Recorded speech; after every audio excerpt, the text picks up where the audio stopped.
কিরণ, কি হয়েছে কিরণ? বাবা, কুমারের বাঁদিকের বুকে দেখো একটা বিভৎস ক্ষতস্থান। ক্ষতস্থান? কিসের ক্ষত চিহ্ন? ধারালো অস্ত্র। না রে মা, এ কোনো তীরের ফলা বা পাথরের আঘাতের চিহ্ন নয়।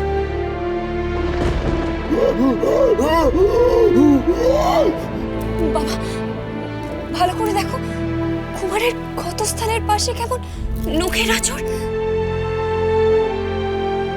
ঠিক বলেছিস কিরণ, সত্যি তো তাই।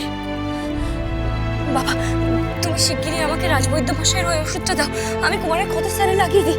কিন্তু কিরণও যন্ত্রণায় ছটফট করছে, হিতাহিত জ্ঞান শূন্য হয়ে তোকে আঘাত করে বসতে পারে। না বাবা, কুমার আমার কোনো ক্ষতি করতে পারে না, ওর কষ্ট হচ্ছে।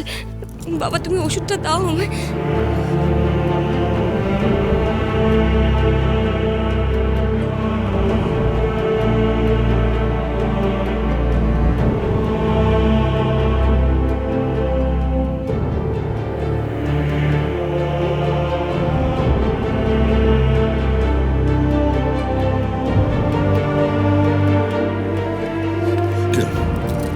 খুব সাবধানে মা, ও যন্ত্রণায় হিংস্র হয়ে উঠেছে।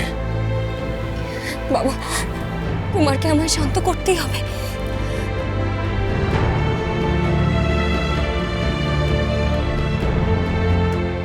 কুমার, কুমার, কুমার, এই ওষুধটা তোমার ক্ষতস্থানে লাগিয়ে দিতে দাও, তাহলে তোমার যন্ত্রণা কমে যাবে। কুমার, কুমার।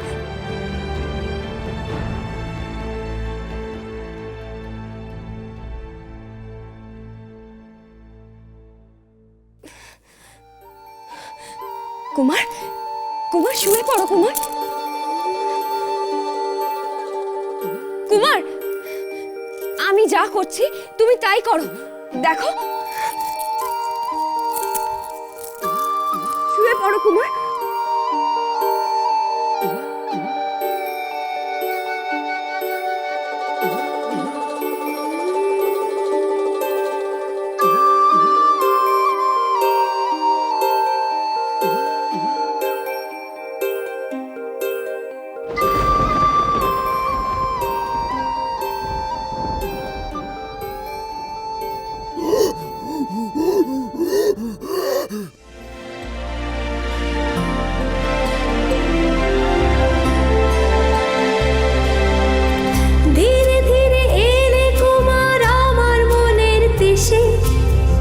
না জানি হয় ভালোবেসে কোথা যে যাই ভেসে, এলে প্রেমের স্বপন দেশে, গেলে মনের নীলে মিশে, এলে প্রেমের স্বপন দেশে, গেলে মনের নীলে মিশে।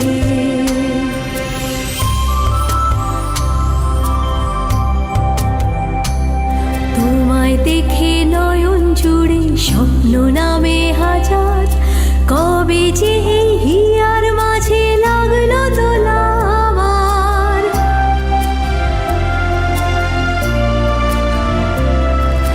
তোমায় দেখে নয়ন জুড়ে স্বপ্ন নামে হাজার, কবে যে এই হিয়ার মাঝে লাগলো দোলা আমার।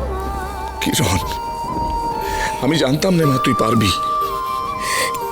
কিন্তু বাবা, এই ক্ষত চিহ্ন কিসের? কে আঘাত করলো তা না জানা অব্দি আমার শান্তি হচ্ছে না বাবা। সে যেই হোক, কে সে? কিন্তু কিরণ, কিভাবে জানবি? কুমার তো নিজের মুখে আর বলতে পারবে না এই আঘাত কিভাবে হলো। আমি এখন কি করব বাবা? ধৈর্য হারাস না রে মা, ধৈর্য হারাস না। এইভাবে দুর্বল হয়ে পড়লে চলবে বল? তুই তো কত বিপদের মুখোমুখি হয়েছিস সারাটা জীবন, কোনোদিনও কি দুর্বল হয়ে পড়েছিস, মনের জোর হারিয়েছিস? না রে মা, দেখ এবারও বিধাতা ঠিক তোর সহায় হবেন।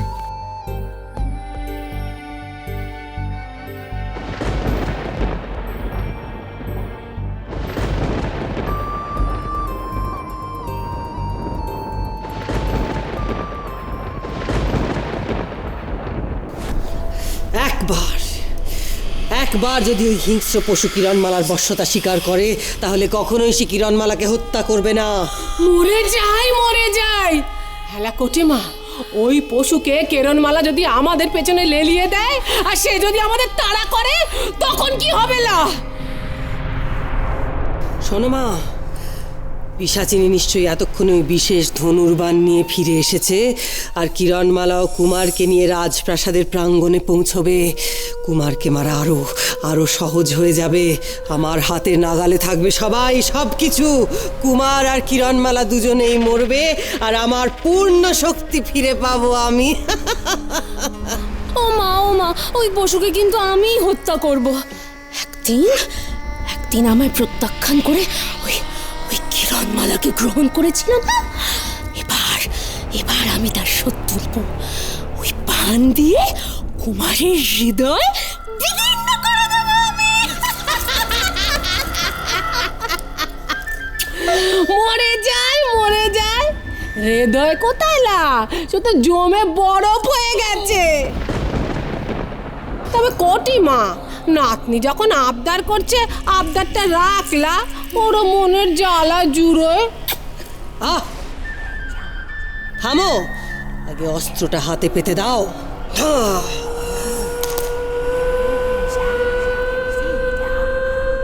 শুনে রাখ তোরা, আর একবারও যদি দেখেছি তোরা পাহারা না দিয়ে ঘুমোচ্ছিস, তাহলে ওই মুহূর্তেই তোদের চোখগুলোই উপড়ে ফেলে দেবো আমি, বুঝেছিস? যথা আজ্ঞা রানীমা।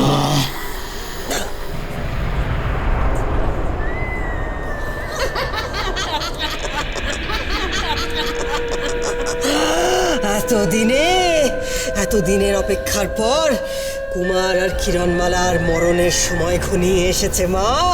এখন শুধু এইটা দেখার অপেক্ষা যে আগে কে মরবে, কিরণমালা মরবে নাকি কুমার। মরে যাই হেলা কোটিমা, কুমারের ফেরানটা দিয়ে কি করবি লা? কুমার যদি কিরণমালার আগে মরে, তাহলে শুধু একবারের জন্য হলেও কিরণমালাকে কুমারের হৃদয় আমি স্পর্শ করতে দেব। ফুলের রেকাবিতে সাজিয়ে আমি কিরণমালার জন্য উপহার পাঠাবো। বলো তো দেখি মা, কি থাকবে সেটাই কি থাকবে বলো? কি লা কোটিমা? কুমারের হৃদয়।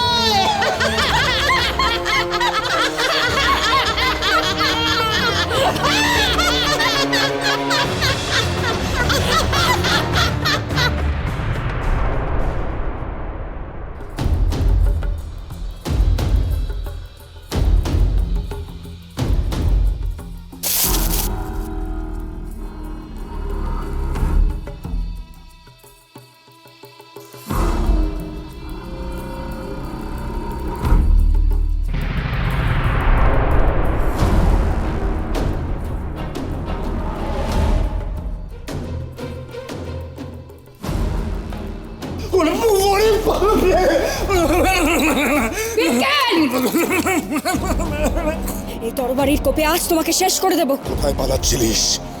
কটকটিদের কাছে? একবার যদি আমার কুমারের ঘুম ভাঙে, তোর আর রক্ষে থাকবে না বিটকেল। একে বাঁচিয়ে রেখে লাভ কি কিরণ? তার চেয়ে একে এক্ষুনি কুমারের সামনে ছেড়ে দেওয়া হোক। অন্তত কটকটির দলের একটা লোক তো কমবে। ওরে ওরে, না না না না না না, আমি ওই হিংস্র পশুর খাদ্য হব না। আমাকে ছেড়ে দাও। তাহলে আগে বল, কটকটির আসল মতলবটা কি?